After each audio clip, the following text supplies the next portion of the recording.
बहुत प्राचीन समय की बात है। महाभारत युद्ध समाप्त हो चुका था।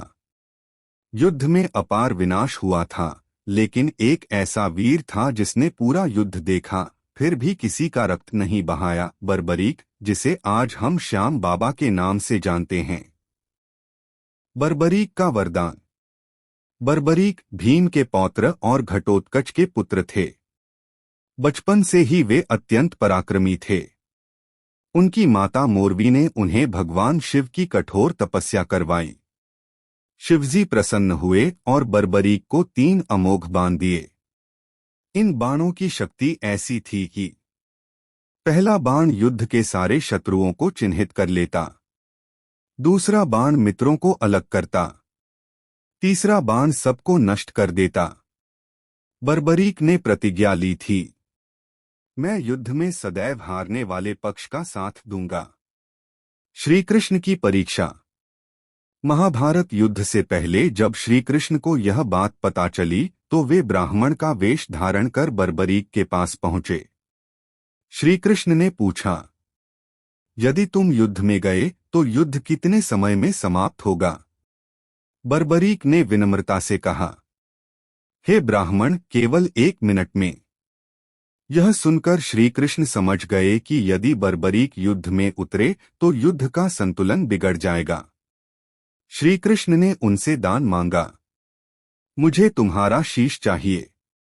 शीशदान और वरदान। बर्बरीक बिना किसी संकोच के तैयार हो गए। उन्होंने अपने सिर का दान कर दिया। श्री कृष्ण अत्यंत प्रसन्न हुए और वरदान दिया, कलयुग में तुम मेरे नाम से नहीं बल्कि श्याम के नाम से पूजे जाओगे। जो भी सच्चे मन से तुम्हें पुकारेगा उसके सारे कष्ट हर लोगे। बर्बरीक का शीश एक ऊंचे स्थान पर रखा गया, जहां से उन्होंने पूरा महाभारत युद्ध देखा। खाटू में प्रकट होना, चमत्कारी कथा। समय बीतता गया, युग बदल गए, कलयुग आ गया। राजस्थान के सीकर जिले में एक छोटा सा गांव था, खाटू। यहां घने जंगल और वीरान भूमि थी। एक दिन गांव के कुछ किसान खेत जोत रहे थे। अचानक हल किसी ठोस वस्तु से टकराया। जैसे ही मिट्टी हटाई गई, धरती से एक तेज प्रकाश निकला।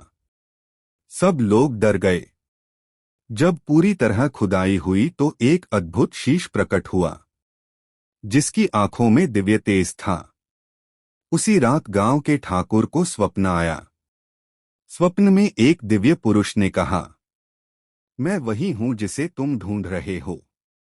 मेरा नाम श्याम है। मेरा यह शीश महाभारत का साक्षी है। इसे सम्मानपूर्वक स्थापित करो। खाटू श्याम मंदिर की स्थापना।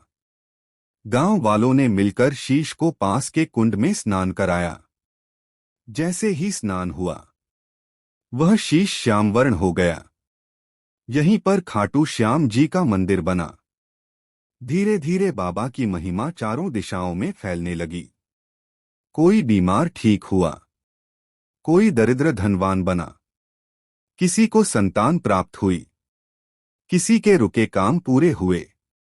बाबा का एक ही नियम, जो मुझे सच्चे मन से पुकारेगा मैं उसे कभी खाली हाथ नहीं लौटाऊंगा। आज का खाटू धाम। आज खाटू श्याम जी को हारे का सहारा कहा जाता है। फाल्गुन मेले में लाखों श्रद्धालु पैदल यात्रा करके आते हैं। भक्त कहते हैं, यह मंदिर नहीं, विश्वास का दरबार है।